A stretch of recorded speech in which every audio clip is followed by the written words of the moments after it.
புரிய வேண்டியது, இந்த செலக்ஷன் கமிட்டி ப்ராசஸ்ல இந்த மாதிரியான ஒரு கைண்ட் ஆஃப் ஆடிஷனிங் ப்ராசஸ்ல இந்த மாதிரியான பீப்புள் லிஸ்ட் அவுட் ஆகி உள்ள வந்ததுல இந்த மாதிரி சர்ச்சை ஆரம்பிச்ச உடனே அவரோட இன்வால்மெண்ட் அதிகமா போய் ஷோவை ஒழுங்கா பார்த்து அதை ஃபர்ஸ்ட் வீக்லயே அவர் அட்ரஸ் பண்ணியிருந்தா கூட கேமை வந்து ஒரு மாதிரி வெளியில பேசுறத வந்து ஒரு அந்த கூட்டத்தோடைய அவர்ஷனை தவிர்த்திருக்கலாம்.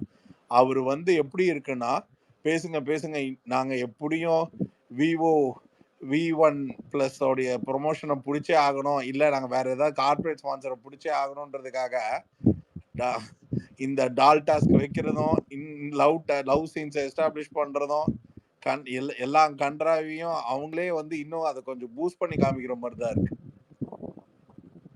கண்டிப்பா சார். இன்னொன்னு பாத்தீங்களா சார், எல்லாருமே இப்ப அந்த அடல்ட் கண்டென்ட் தான் பண்றாங்க. நேத்து 2 நைட்டா பாத்தீங்கன்னா தெரிஞ்சிருக்கோம்.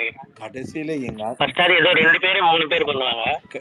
இப்ப மொத்த ஹவுஸுமே பண்ணது, அதை எல்லாரும் வேடிக்கை பார்த்துட்டு ரசிச்சுட்டு இருக்காங்க. இது எங்க போய் முடிய போதோ. அதாவது சும்மா இருந்தா பரவாயில்ல, என் தலைவன் திவாகரையும் கடைசியில் அடல்ட் கண்டென்ட்